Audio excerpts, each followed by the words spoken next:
Welcome to the Solid Verbal. The Solid Verbal. Come after me! I'm a man! I'm 40! I've heard so many players say, well, I want to be happy. You want to be happy for a day? Eat a steak. It's that woo woo. And now, Dan and Ty.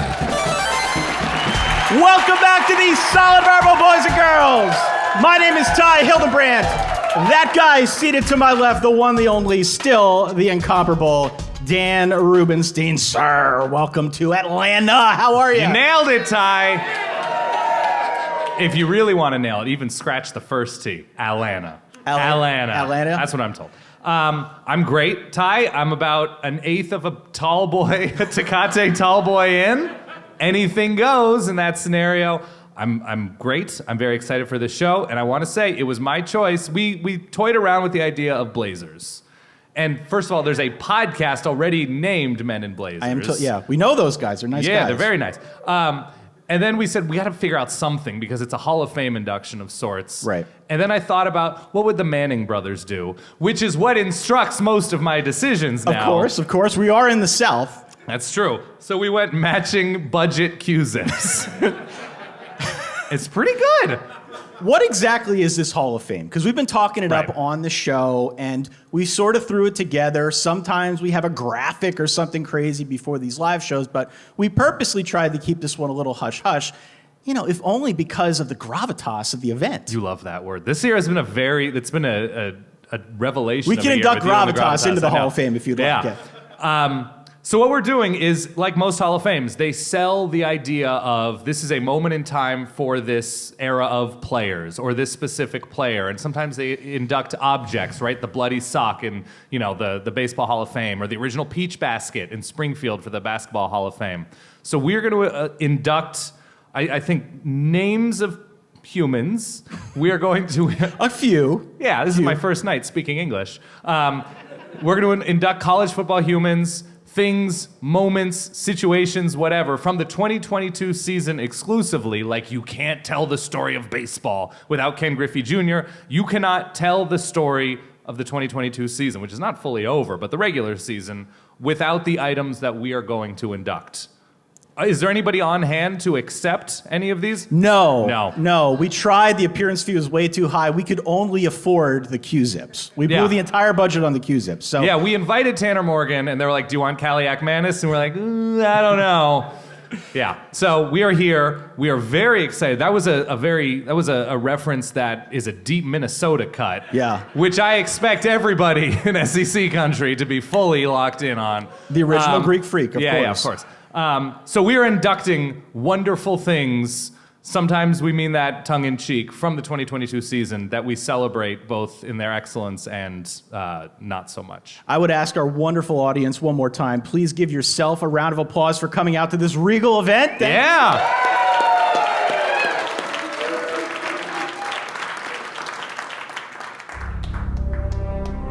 Oh my God.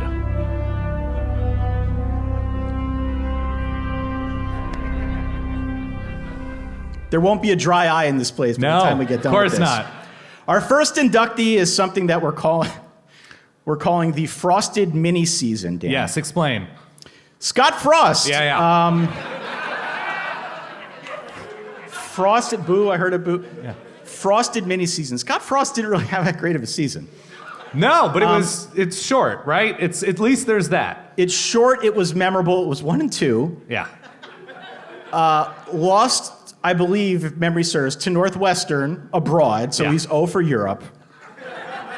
And it wasn't until he lost to Georgia's own Clay Helton after week 3. Shout out Statesboro, yeah. Shout out Statesboro. The guy was on the hot seat all last season. Coming into this season, we spent a fair amount of our own time talking about Scott Frost, and there's just no way they can't be better. There's no way they can't go to a bowl game again. Fired after week 3. Yeah, fired after week 3, and we went through the Scott Frost timeline. What do you think, legacy-wise, right? What is going to be on the Frosted mini seasons? That what it was? The Frosted mini seasons, right. What's going to be on that bronzed ESPN printout of his time I don't know how you do that.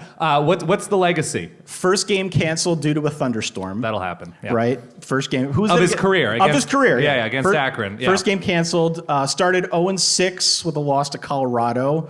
Lost 52-17 in an empty Ohio Stadium in the COVID year. Final win was against North Dakota before he got canned. That was his one win. Restructured his buyout after last season, but still Trev Alberts decided, we'd rather pay him a little bit more earlier to get rid of this guy. Like, just get rid of it now, not wait until October 1st. There were some dollars and cents involved in the, like, should we wait and save literal millions of American dollars? I'm like, no, this got to go. This guy's got to go. And that's quite the legacy. Also, I don't have the list in front of me of the most impressive 3-9 seasons ever. But you don't make that list without Scott Frost in Nebraska's 2021. And I know that's last year, and this is a 2022, but it goes on the bust. It goes in wherever. What did we say? This is going to be a Hall of Fame yurt that we're just going to construct in the middle of the night in the parking lot of the actual Hall of Fame. We're going to force them to take it down. Yeah. I didn't even know yurt was a word. You know what? I believe a yurt is like a circular tent-like permanent structure. Permanent structure? I think so. We barely could afford these. I think when we do a live show in Nepal, we'll gather the Verballers, Mongolian, everywhere, into a live show yurt. Look it up. I think it's Y-E-R-T. Yurt. Yurt. Y-U. Y-U. See? Interactive component. Yurt.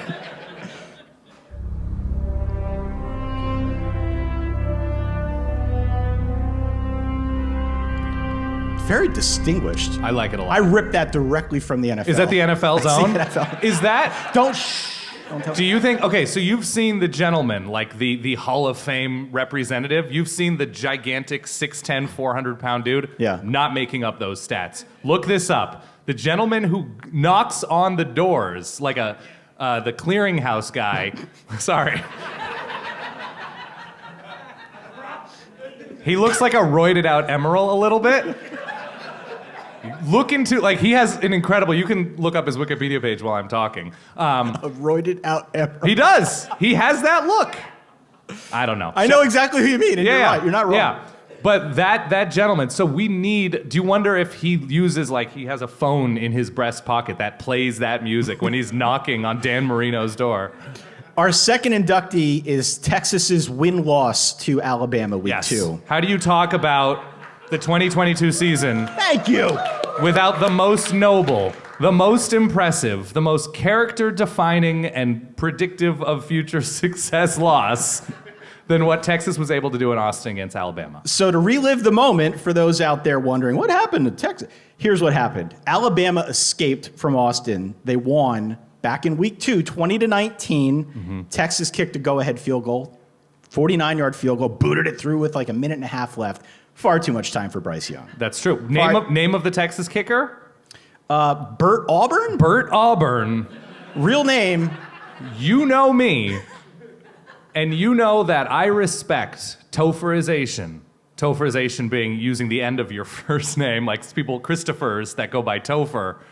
It's quite a decision. Any Bert out there to say, kid's name is Robert, show up at class. Like, Rob, Robbie, Bobby, what it's going to be? I'm like, oh, Bert. Let's just roll Bert. And Bert Auburn with the golden boot seems like it might win the game, but... Bama gets a 9-play, 61-yard drive. Yeah. It was a frenetic minute and 19 seconds. They get in field goal range. They boot through Will Reichard, not named Bert Auburn. Yeah. Boots through a 33-yarder to win it. Obviously, getting the win was important. You want the win. Mm-hmm. But in many respects, the loss was almost better. The loss was better because what it did is it gave Texas fans, maybe not false, a sense of security that we can hang. And then they watched the rest of Alabama's season. And it was less so. I think for this inductee, I think we bring in Steve Sarkisian's sunglasses. I think that's what we bring into the excellence yurt. I think that the orange temple... They're Maui gyms. They're Maui gyms. Which they give out at bowl games and apparently are very expensive. They do. Those looked like, we talked about this probably more than we talked about some games back in week 3. Yeah. Did he get those out of a vending machine? He paid money for those? Yeah, Sandals Steve Sarkisian is the look.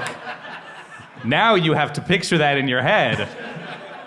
And I apologize for nothing. But yes, that was an amazing moment because we all have that as fans, right? We have like that close loss. I'm like, I don't know, we can hang now. And it turns out it means nothing. It just means you lose. Yeah. One of the best head fakes that I could remember. Yeah. Since we've been covering college football doing this show. Because everybody came out of that Texas game like, whoa, Quinn Ewers. Quinn Ewers got hurt. That was the other qualifier, right? They lose by 1, but if Quinn Ewers plays, they probably win that game. Yeah. So it was like a whole head trip that took us until, honestly, like 3 weeks ago to realize was totally fake. Yeah, I mean, Texas almost scored an offensive touchdown against TCU, right?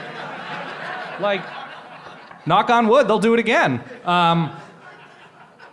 I'm so mean. I'm such a pissy little ant. I don't know. I'm a tiny human, but it makes me happy. I like inducting this. Sandals Steve Sarkisian.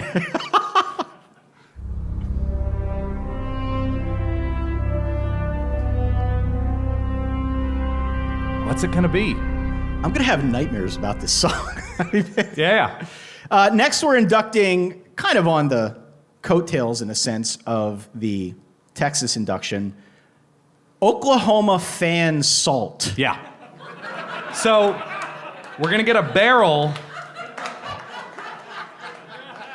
of real thick salt, right? The real flaky Malden style sea salt. Yeah. And we're going to bring that barrel, much in the way you go to a supermarket, like a Crunchier supermarket, and they have like cashews or macadamia nuts in those giant barrels. You can come to the Excellence Yurt, and we'll have the scoop, and there will be a big old Boomer logo right there on the barrel, and you can scoop your own salt. Maybe next to a popcorn machine. We'll like add it. What's that? Oh yeah, you can line your marks with wet it and that's great. So Lincoln Riley leaves Oklahoma a little over a year ago. Almost instantly, he becomes an acronym. Does anybody know? People know the acronym. Tebow. Yeah. Not that Tebow. Yeah. Stands for the bitch out west. I hope people are finding out about this. Like, really? What? Like, as they're, Yeah. Oh, you don't spend enough time looking at Oklahoma message boards? He said, as if that were a thing that people should be spending their time doing. Continue. Lincoln Riley became the other Tebow. Yeah. Then, so there was that whole rigmarole. He's leaving. We can't believe he's leaving. And then Brent Venables was announced. Yeah.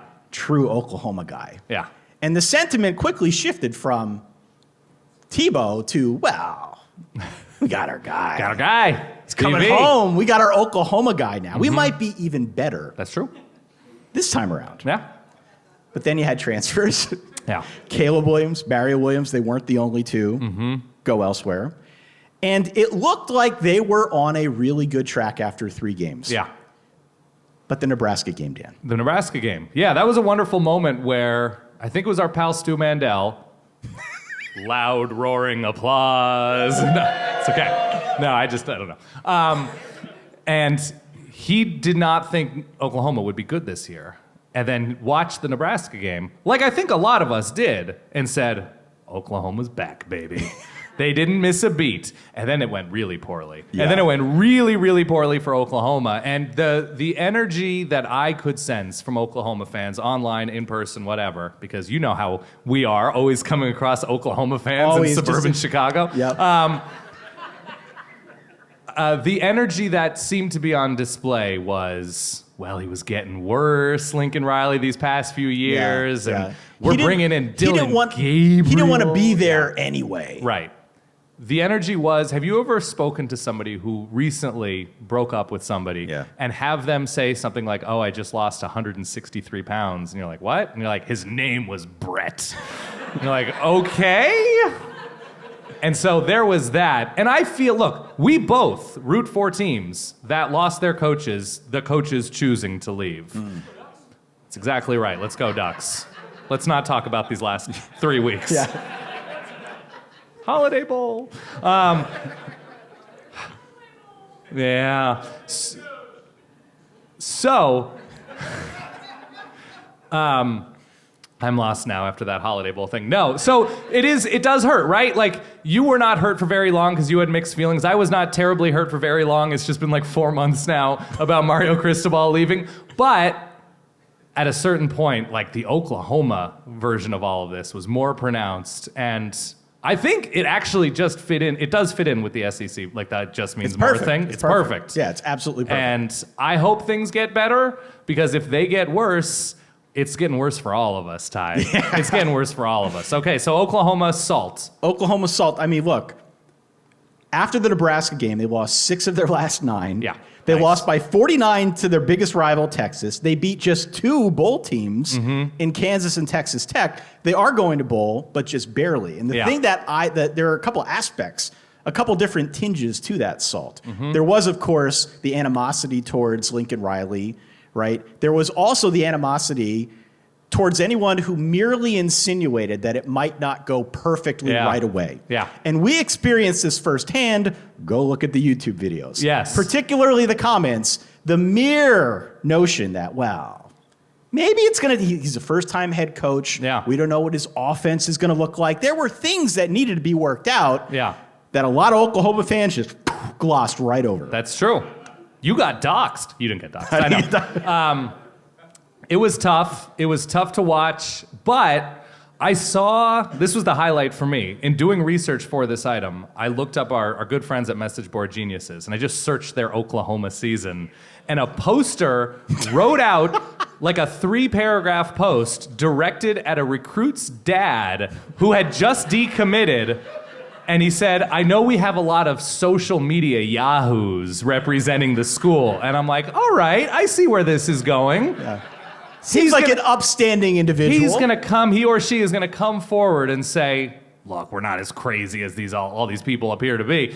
And then goes on to say, we don't wish your son well. In fact, we're rooting against him, and we will watch Texas games specifically to watch him fail.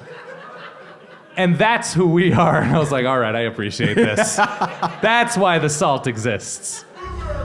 Sooner. It's yahoos. Next up into our, is it Yurt? Yeah, Y-U-R-T. Lane Kiffin's first 29 quarters. Yeah, hell of a first 29. Let us celebrate the positive. Glass half full. Excuse you, sir. So what this does, the first 29 quarters, takes us through that stretch. Walk me through. Things were going great. On top of the world. Up to number 7 in the polls. All the way through the first quarter of their game against LSU. And the season. That's it. Go Tigers. Yeah. They led 17-3, and then... It's it. Pack it up, pack it in. LSU went on a 42-3 run. They beat Ole Miss going away. It was the first of 4 losses in their final 5 games. Yeah. The Lane train definitely came off the tracks. This one hurt me so deeply. I know. I was really in on Ole Miss this year, and I had gone with this line for, however many weeks this takes us through, 8 weeks. And I was dead set and determined to establish that Ole Miss's defense was better this year, that they were playing better, and that people were not taking them seriously. And I remember going back through and looking at the stats after this game, and it was like, what fresh hell just happened here? What is going on with Ole Miss? Yeah. It was a fun time. It was a very select period of the season, and it almost felt like things were getting deep with Auburn, and suddenly things got a little shallower with Auburn, and he could not pull his own team out of that decline, and is now back saying, contract extension, hooray, I'm all about Ole Miss, and got involved in like a tweeting argument with a Starkville reporter, and it went poorly. It went absolutely poorly, and I was rooting. I mean, look, you've got Anakin Skywalker, the paint with Jackson Dart, right? You've got Quinshon Judkins emerging as a terrific running back. There's a lot to like about the first, what'd you say, 29 quarters? Exactly. I love that we included the LSU first quarter in this celebration, because it's worthy of celebration. But yes, the end of the season felt like George Costanza returning after quitting and saying, "You thought that was serious? Yeah, that was a joke. Nah, total joke. Yeah, for me, I wonder if it's got like, of course, this is going to now be enshrined in our Hall of Fame. Yeah. I wonder if it won't be a little bit like Tin Cup. Yeah. Where no one's going to remember the first 29. Nobody remembers. What they'll remember is the last 19. They remember the last 19. So we're choosing to be positive here and celebrate. Who are the teams they beat early on? It was Georgia Tech, a local up-and-comer. Yeah.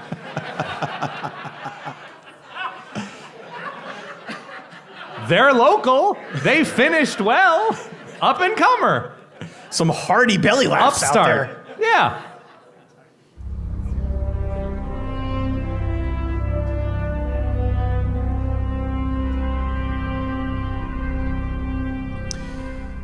Let's talk about the Mario Cristobal charity drive. Let's do that, yeah. Very generous. Always thinking of others, yeah. The Mario Cristobal charity drive, Dan. Yeah. This was your idea. This was my idea. Of course it was my idea. You enjoyed this one thoroughly. Of course I did. So, we're calling this Mario Cristobal charity drive because, first of all, I don't know if do you ever check like the trends, the gambling trends? I do all the time. Miami finished something like 2-10 against the spread. It's okay. Sometimes Vegas can't figure you out. They were the worst in terms of missing the line. Like their plus minus was the worst of any Power 5 team. Yeah. And they spent so much money for that. They spent so much money. So you have Middle Tennessee State losing. Duke, remind me, the turnover number? I believe it'd be 8. 8 turnovers. Acht in German. Yeah. Acht in German, okay. So Mario Cristobal goes to Miami. They've got a great, promising young quarterback in Tyler Van Dyke. Yep. They spent all this money on the assistant coaches, right? You got Kevin Steele on defense. Pried them away from some superpower, right? It was Maryland? Maryland. Yeah, Maryland. Yeah. Pride them away from Maryland. Do we have Terps here? Hey! 2. All right. You almost beat Michigan. Okay. Put it on a shirt. Mario Cristobal, a lot of fanfare, going home. You know, I watched an interview he did with Dan Le Batard where he's saying cafetito and like really going for the like, I'm Mr. Miami. And by the end of the season, buses could not go from campus to the stadium because there was nobody on the student level of that audience, that crowd that wanted to go. And so it went really poorly. But look, we're in the shadow of Thanksgiving time. Yeah. We've got the holidays coming up. It's not about thinking about ourselves. It's about thinking about others. And if you're a Middle Tennessee State player, how great do you feel? How great do you feel heading into this? If you're Duke's 8-4, Mario Cristobal did his part. The Miami Hurricanes did their part. Yeah, I jotted down here that he broke the first rule of airplane crashes. Which is you're supposed to help yourself before helping others. You got to pull the thing down and just It's the pull and tighten thing. You got to help. Yeah. You know, it was one of those you get a turnover, you get a turnover situations. It was the rotating cast of injured quarterbacks throwing interceptions for Miami football. I'm blown away by how poorly this went. I am too. And I have to believe you are as well. Like, you weren't necessarily rooting. I'm sorry, are those black helicopters? What's happening? Mario's coming, yeah. Yeah, but he'll miss. Yeah. He's got to recruit new helicopters. All I was going to say is this had to be a fun time for you. Yes. In some sense of the word. It was. Not that you were actively rooting against Miami, but there is still a little Oregon fan salt that we didn't induct. It didn't meet the threshold, but there's a little bit over there. Well, tell me about what it was like watching Brian Kelly not be able to protect a special teams situation, Ty. I hate it. I hated it. To be nice. I just hated it. Yeah, you hated it. It was so tough to see for you. It was really tough, yeah. No, it's always wonderful. It is wonderful to see somebody that you feel wronged by, even if you are upset, even if I was upset watching some of what Oregon did these past few years, still won the Pac-12, won to Rose Bowls, went to big bowl games, but Oregon fans kind of knew, and we were just trying to be nice. We're like, all right, have fun.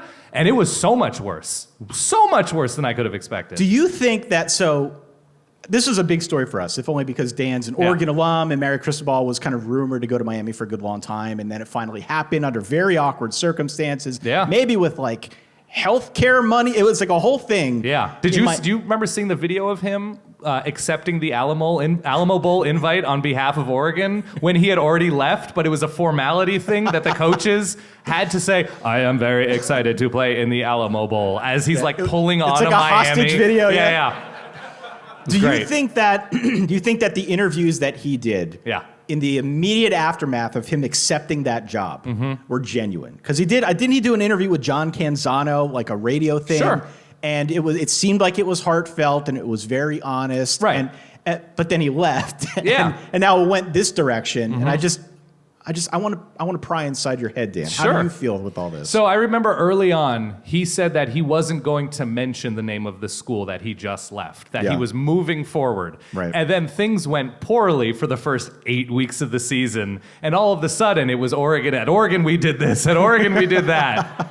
And he took credit in a backwards way for Florida State's running back who transferred in from Oregon. Go Noles. Talking about those Noles. That Trey Benson, who didn't play for Oregon, he was injured and never played really, and has had a great season for Florida State. Mario Cristobal went in front of a microphone and said, you could see the type of caliber of an athlete we were bringing in at Oregon, and that's what to expect here. Never saw the field. And so that was a Mario Cristobal decision. And so I enjoy the charity drive.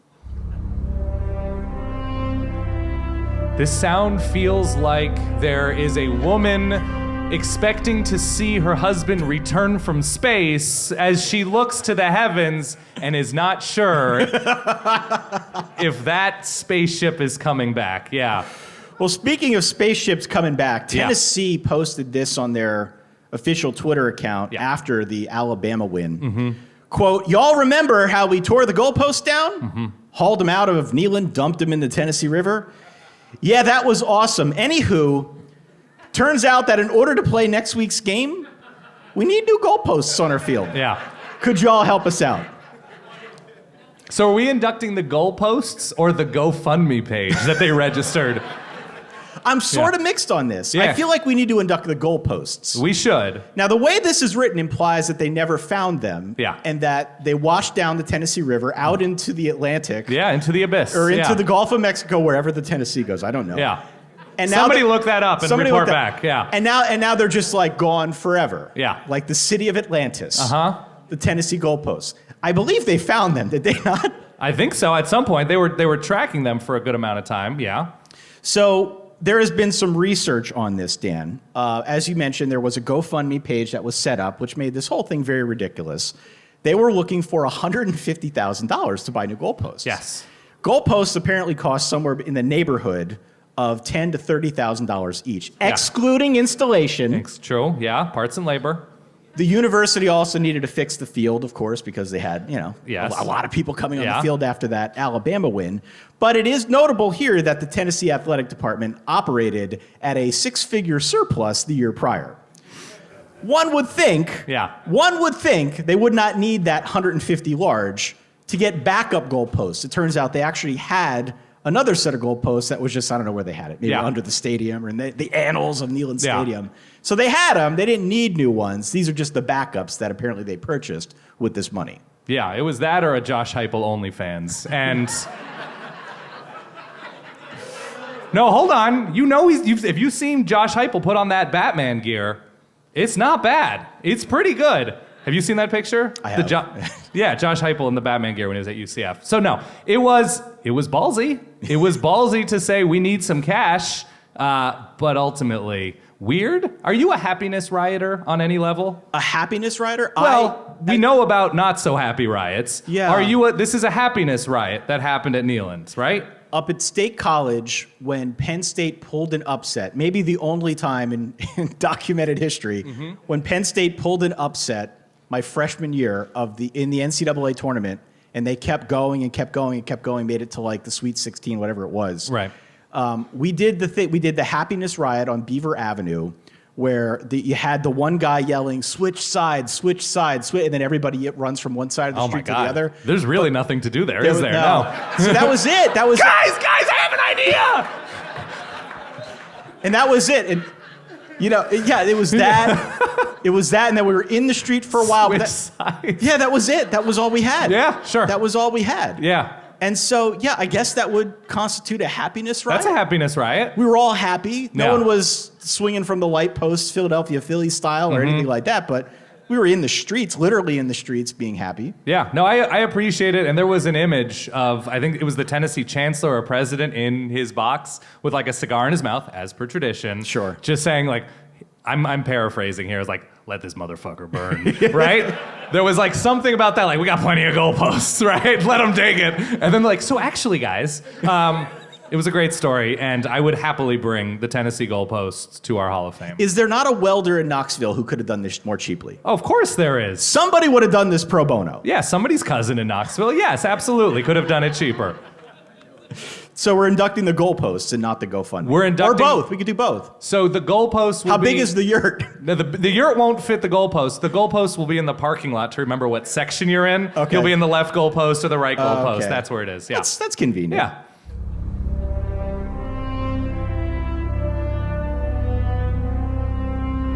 It's good makeout music. I like Is that. it? I don't think so no, at it's all. the worst. Yeah. No. The Dabo Swinney quarterback waffle maker. Yeah. This is my favorite one. Yeah. Please explain the waffle maker. So Dabo, before the season started, said, of course, DJ Uiagalelei. DJU is our starter. He's our guy. Cade Klubnik will play. Like, wait, hold on. What's that last part?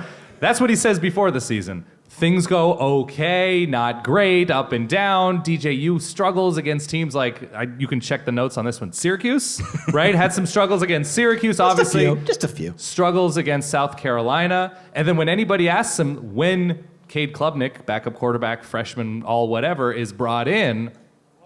Club level, thank you. There it is. Premium listeners. That's right. I don't know what that makes other listeners, but here we are.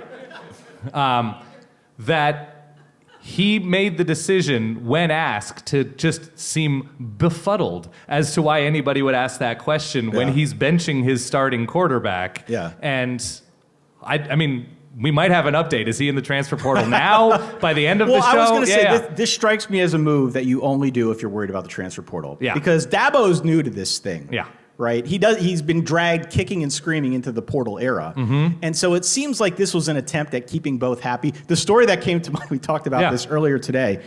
Has everybody heard of the Stephon Diggs Valentine's Day story? I hadn't heard of it either. Apparently, and again, this is through, I'm sure, illicitly sourced Yeah, you're reporting. deep on World Star. Continue. Yeah. Stephon Diggs. World Star! Sorry. No, you have to yell it out. Sorry. Maryland Terrapin, now Buffalo Bills star wideout, apparently had 2 different dates on Valentine's Day in different rooms of the same hotel, and he somehow got away with it. Yeah. We're just... Yeah. You don't have to play that. Like Stephon Diggs, shout out Terps, Fear the Turtle, somebody over there, lived a Boy Meets World episode? Basically. Yeah. So I was thinking of it in terms of like just trying to keep everybody happy. And I don't know if Dabo really succeeded in this quest, but it feels like it sort of had that intent. That air, yeah. No, the whole Dabo experience to me is wonderful. And I say that obviously not being serious. Okay. Some highlights for me is, no, I'm not bringing in transfers. Why would I do that? No, I'm just going to hire from inside the program and not bring in any outside coaches. Yes, I'm going to sprint down a grassy hill ahead of my team, which is, by the way, if you've ever seen that in slow motion, it's weird. Yeah. It's a very weird visual to watch Dabo Swinney. I am worried about him on that sprint. Are you? I'm a little worried because it's a steep hill. Yes. It does not seem like it would take much to... It's very steep. I don't know what kind of traction he has with his shoes. But if it goes poorly, it's going poorly in 4K. Oh, is he one of those 60 frames a second? Is he one of the coaches that wears cleats? Wears even the though cleats? He's not playing? Does Harbaugh still wear the cleats? I don't know if Harbaugh still does. He might. I would. If I were running down the hill, one, I would walk gingerly. Don't need anything poor to happen there in front of everybody. Because you always remember coach injuries, right? Your old coach, Charlie Weiss, went down. Yeah. It's not funny. It's kind of funny. You always remember that. Yeah. And so you're scarred. It would be far too risky for me. You know what I would do? If I were a coach, I would use one of those stair mobility chairs. I would just like just so that's all I would do. I'm not going down. I'm not there's nothing proud about my existence. I'm great with it. Just get down the hill in one piece. Yeah, absolutely. That's the sound. I would let one of those troopers firemen's carry me down. Sure. Anything to avoid. Yeah, Coach Dan sprained an ankle terribly. What was he doing? Something athletic? Nope. That's the problem.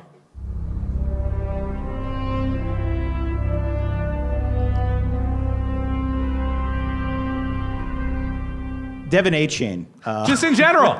Just Devin A-Chain. Give it up for Devin A-Chain, please. He needs all of our support.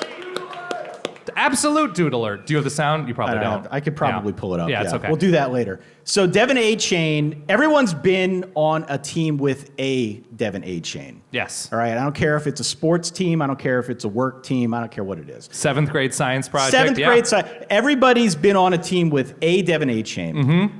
The guy or gal who, after the whole thing is over, you look back and say, they really put their blood, sweat, and tears into this. Is this our first genuine inductee for excellence? Yeah. I'm going through here. I'm seeing Salt. I'm seeing Sandals Steve. I'm seeing Frosted Mini Wheat Season. I'm seeing Mario Cristobal Charity Drive. This is our first, no, you were actually amazing and we want to celebrate you. Yeah. Yeah. He could have been here too. Yeah, absolutely. They're not playing this week in case. Is that true? Yeah. I looked it up. Just open schedule. Open. Nothing on the horizon. Weird. Didn't see that coming. Continue. He had over 1,100 yards, 8 touchdowns. He got a first down on almost 30% of his carries, which is nuts. Mm-hmm. And as we like to say on the show, they built the whole plane out of Devin A-Chain. Yeah. At least when they were smart. Yes. They built the and plane. Moose Muhammad was good at receiver when he wasn't being weirdly suspended. Anaya Smith gets hurt early on in the season. And he was so good that when Texas A&M lost, I'm going to have to be more specific.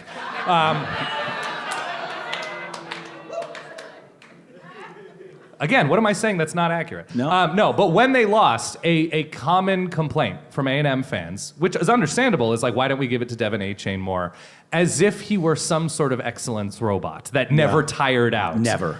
And it was all reasonable because he would always run well, and they would generally lose when they turned to any of their quarterbacks who... I'm not going to say anything bad about Max Johnson or Haynes King or Connor Wegman? Connor Wegman, yeah. Oh, man.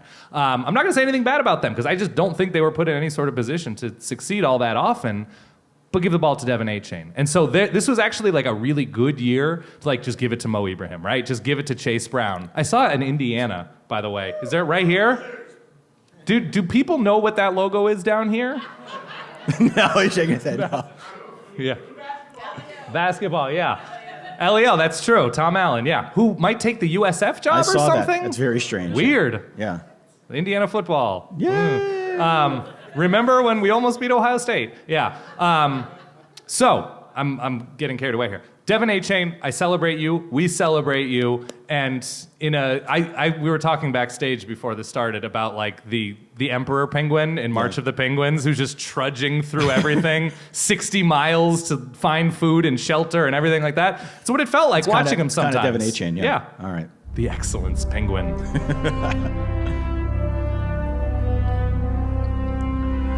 One of my favorite things this season was the Michigan non-quarterback competition. Yeah, that was great. I don't know what this was. All right, I know what this was. Yeah. This was setting up Cade McNamara to eventually transfer to Iowa. Is what oh this my was. God. What a turn. So Jim Harbaugh, for those... The reverse Rudock, right? It was so weird. For those wondering, well, how did we get to this point? Jim Harbaugh announced before the season when we were kind of caught up in this will they, won't they start J.J. McCarthy thing. He said we're going to start them both. Yeah. We're going to start them both. You get one game, you get one game. And we're going to see who does better. It was always stacked against Cade McNamara. It was Colorado State and Hawaii? Colorado State. Well, then you'll know. Yeah. Colorado State and Hawaii, right? Yeah. It was totally set up in a way to just, I think, throw Cade McNamara something of a bone because he was a playoff quarterback, what have you. J.J. McCarthy gets a start against Hawaii. He absolutely lights it up. Suddenly, he is the guy. They fashioned this thing as a competition, but we talked about it at our live show back in Chicago, week 0. Yeah. This is not a real thing. No. This is not a real thing. He made it up out of whole cloth. Yeah. I enjoyed it. I enjoyed because it's so creative in a Jim Harbaugh is a very weird dude kind of way. Your whole job is find good players, pick good players. They take a month, and he says, man, I don't know. Look, the thing I thought of was, I mean, because it's college, because it's sports, I thought of like old school. I thought of what Billy Madison, right? Where you have like, let's set up a series of challenges, right? Yeah, if there were a Cade McNamara versus JJ McCarthy spelling bee, if there were like, do a number of different events to prove to Jim Harbaugh and his staff that you're the guy. And they went into the season. Michigan went into the season with an active quarterback competition that never was. It was like Revenge of the Nerds, where the one team, the nerd team, had the drug that could counteract the alcohol. Yes. They gave that to JJ, but not to Cade McNamara. Correct. Yeah. Did you see there was somebody posted like a supercut of Jim Harbaugh sneaking away from his obligatory interviews after games, where anytime Michigan would win, which was every week, he would... this. Look at this Big Ten representation. Hey-o. Yeah. He would find the nearest Michigan player. Like, you got to talk to this guy. And he would just run away. So weird. I love it. Yeah, the non-quarterback competition. competition.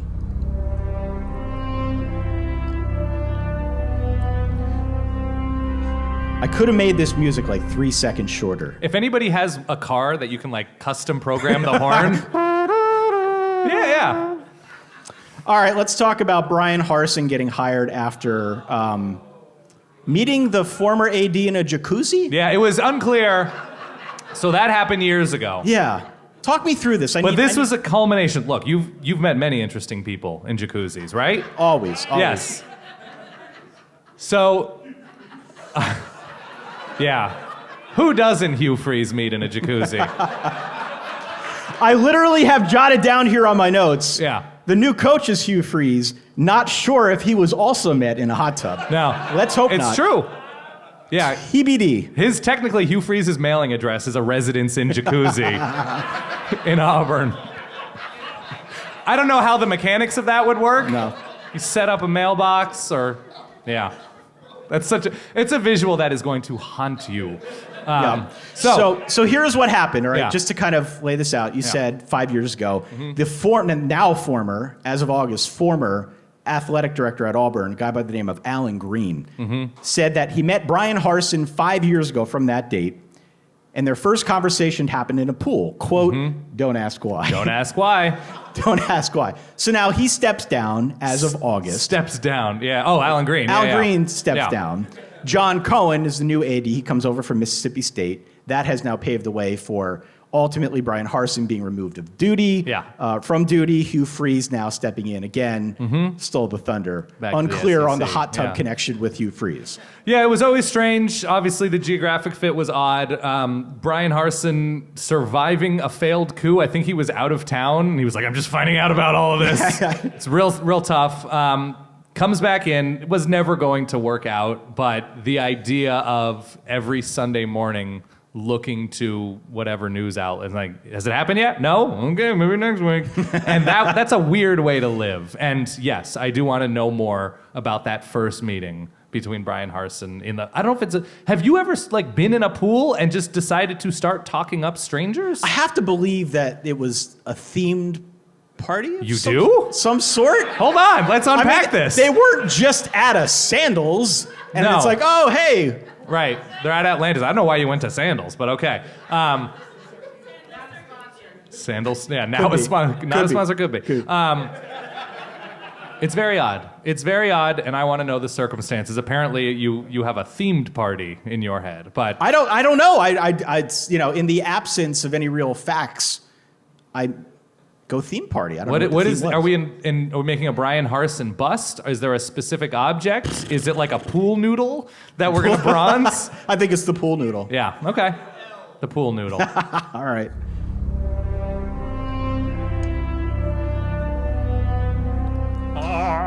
Let's talk about smart schools. Dan. Let's talk about smart schools. It's been a year for some smart schools, went including one locally. Duke went 8-4. Vandy went 5-7. Notre Dame somehow went 8-4. Georgia Tech somehow went 5-7. Not bad. Yeah. I appreciate that. But also, Northwestern went 1-11, Stanford 3-9. Cal lost to Colorado. Did they? They really? did, yeah. So, an interesting dichotomy here between some smart schools for whom it went very well, and then other smart schools like Northwestern for whom it was an unmitigated disaster. Yeah. Undefeated overseas, as we all know. Yeah. Like doing a USO show with all the feel-goods, yeah. I felt, which of these teams did you enjoy the most?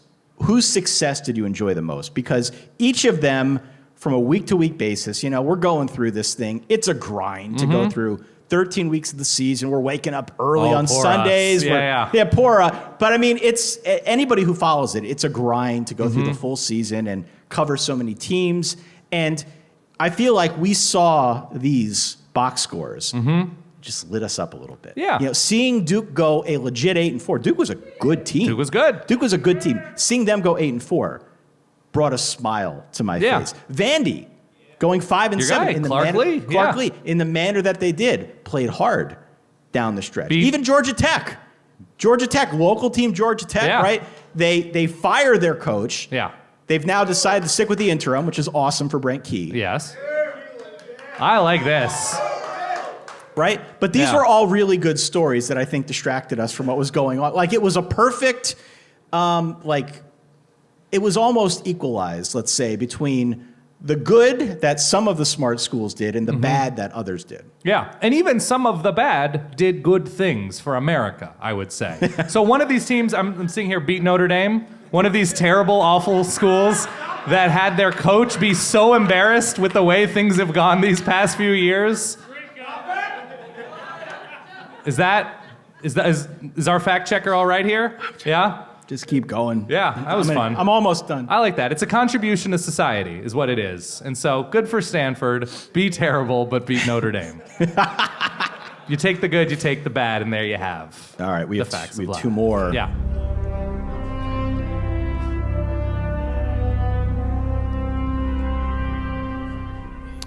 Brian Ferentz. Brian Ferentz. How do you not discuss the 2022 season?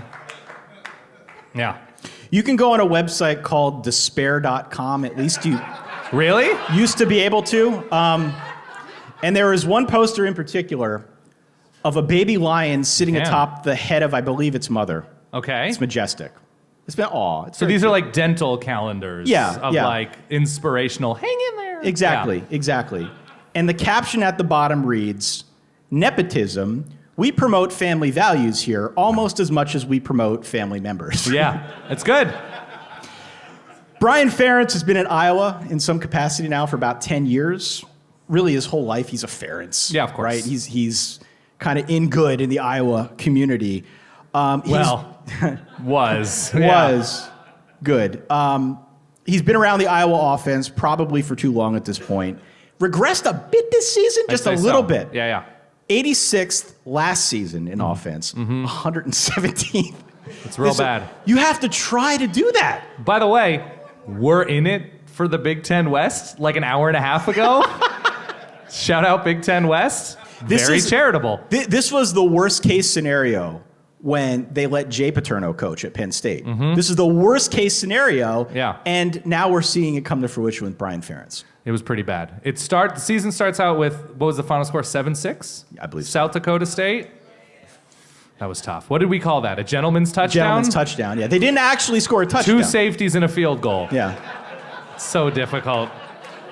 There is a degree of difficulty with that. Yeah.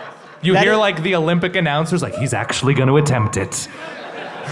Maybe we should induct the gentleman's touchdown instead. I think. Yeah? Devin A-Chain needs some good with him. That's true. It can't just be Devin A-Chain again, right, as it has been all season. Right. The Brian Ferentz gentleman's touchdown, where their defensive coordinator is an actual better offensive coordinator than their offensive coordinator. So they score 6 points in a loss to Illinois. What are their other memorable results? 6 points in a loss to Illinois. They somehow destroy Purdue, Big Ten West champion, and like field an offense for a week randomly. Yeah, boo. Are we booing Purdue? What is the boo here? Okay. Oh, we have the Indiana fan, of course. Yes. We're all worked up over the Oaken Bucket. That's us. Sorry, Ty. I'm an idiot. All right, gentleman's touchdown is the final one that we've got on our list. But wait!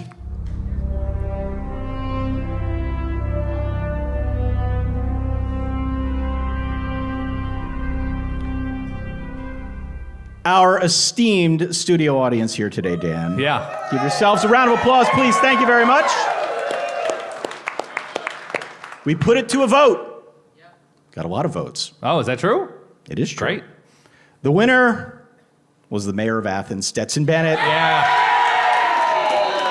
The mailman. The mailman. Yeah. Do you think he's having fun? I think he's having an incredible amount of fun. Yeah, of course. Who doesn't want to be Stetson Bennett and future owner of Stetson Bennett Chevrolet across the great Peach State? Yeah. Yeah.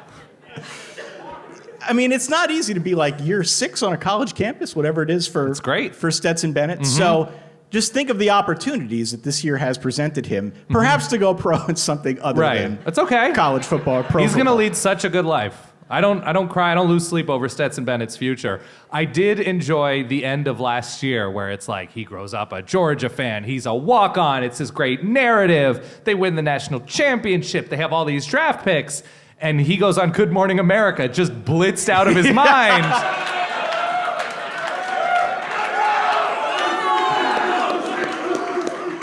This is why this sport is better than everybody. I make a joke about a, 22-year-old going on national TV, 25. Thank you. Is that true? 25? He can rent a car without... Yeah, he's going to work at Enterprise. Yeah. And then he just sort of makes a noise like, yeah, I'm coming back. And the reaction from Georgia fans was like, okay, I guess. Yep. Why don't you take some time to really make a pros, cons? No, he was very good last year. He's very good this year. And we celebrate longevity. We celebrate the stick-to-itiveness of leaving and coming back. And now we have an SEC championship between a walk-on and a Pac-12 quarterback. Is that true? It is true. Yeah. That's true. The In other, a boot. Yeah. The other one here that almost won, it was very tight. Oh, what do we have? I would like to induct Desmond Howard's preseason playoff. That was good. Yeah. Desmond Howard, I mean, give him credit. He tried. We all try, right? It's a thing that we got to do in the preseason. Who are your playoff picks? Well, I said, Ty, who's your Pac-12 wild card? And you said, Arizona State, man. Just what? So we've all been there. We've been there. Yeah. It wasn't my first foray with Arizona I know. State. He got one of the 4 right. He said his alma mater, Michigan. Yeah. Michigan Wolverines. Of course. Right? Go Blue. Thank you. Obviously, very, very deserving participant. Yes. In the current top 4, I would presume they will remain there. Yeah. But also, Texas A&M. Sure. Preseason top 10. Not crazy. Not crazy. No. Baylor. Well. And Pitt. Sure.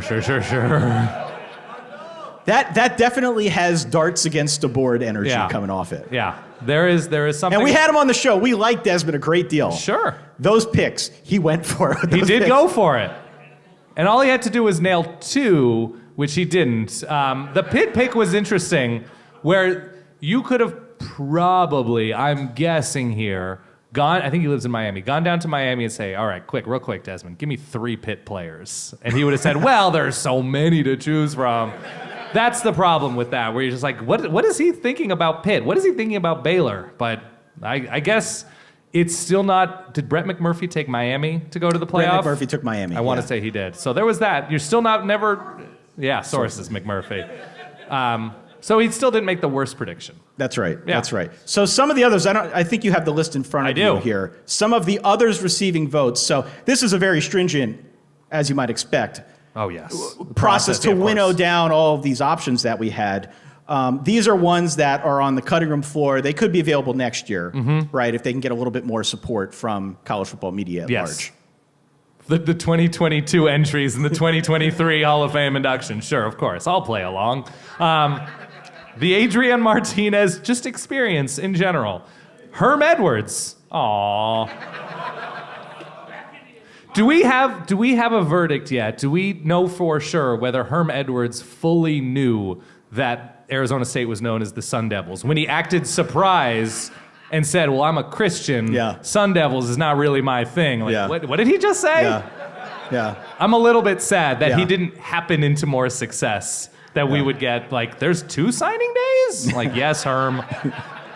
Like, how many staffers in the Arizona State office at some point said, it's not really how it works, Herm. Yeah. All the time. Yeah. Okay. We have the defensive booths. That's a fun word to say out loud.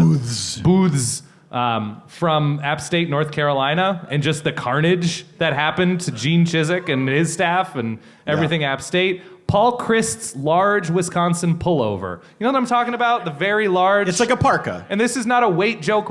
This is just more like the amount of material that went into that, because he is just girthy. I don't know how to describe Paul Christ. I apologize for using the word girthy. I need to settle. You're right. Yeah. Mike Gundy's first 28 quarters. Super promising. Yeah. Lane Kiffin had one more. He had one more. That's why he got the nod. We had to give it to Lane. Just Mo Ibrahim in general, the entirety of Minnesota's offense. Yeah. Skyuma. Sonny Dykes' hoodies. He had a drunk frog on his sweatshirt part of the year. That was great. I know, the Hypno-Toad. But they're the frog. I don't know. Okay. Kalen DeBoer and Michael Penix. Yeah. If people knew where the state of Washington was on a map, I think it would mean more. Late game Mizzou. Oh, did they lose in bad ways? Late game Mizzou. Oh, there's a collective groan here from. Did you see what happened literally today with Mizzou football? I'm putting you on the spot, and I apologize. I did not. So they had the opportunity, allegedly, to play against Kansas in the bowl game. Rock chalk. So much representation here. I appreciate it. It's a good year to be a Kansas fan.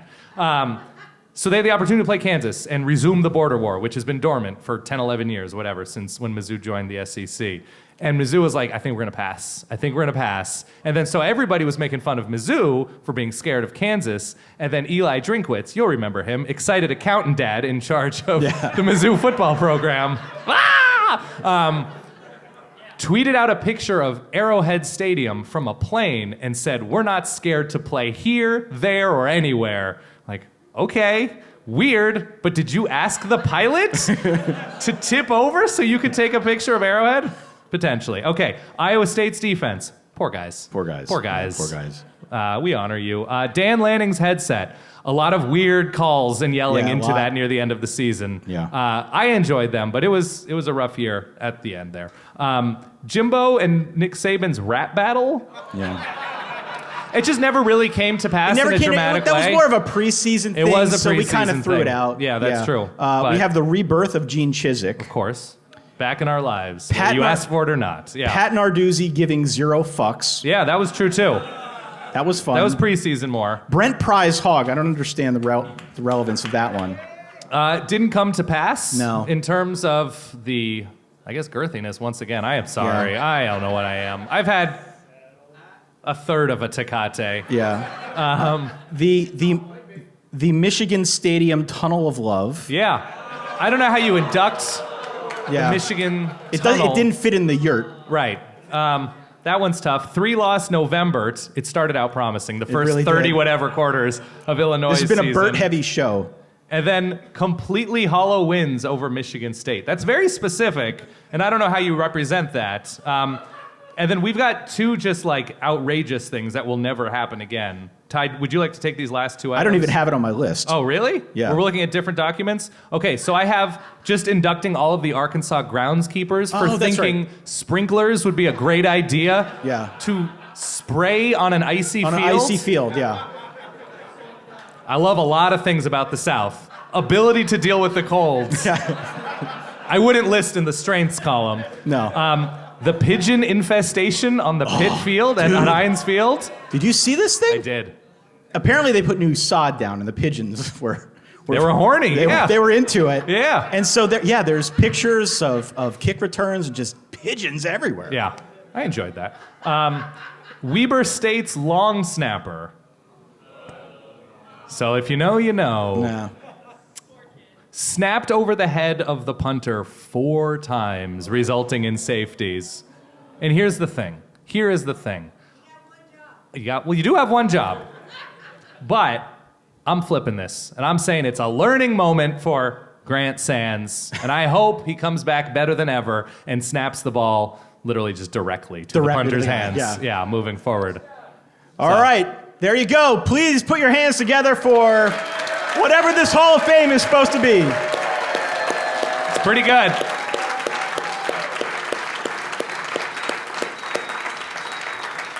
We appreciate our fan support. We appreciate our fan vote. This show was wonderful. We thank everybody here at Terminal West for everything they've done for us. Yes. This has been a marvelous evening. So, explain everything. Before we go to the Q&A segment, for that guy over there, my good friend Dan Rubenstein, for myself, Ty Hildenbrand, thank you as always for attending our live show. Stay solid.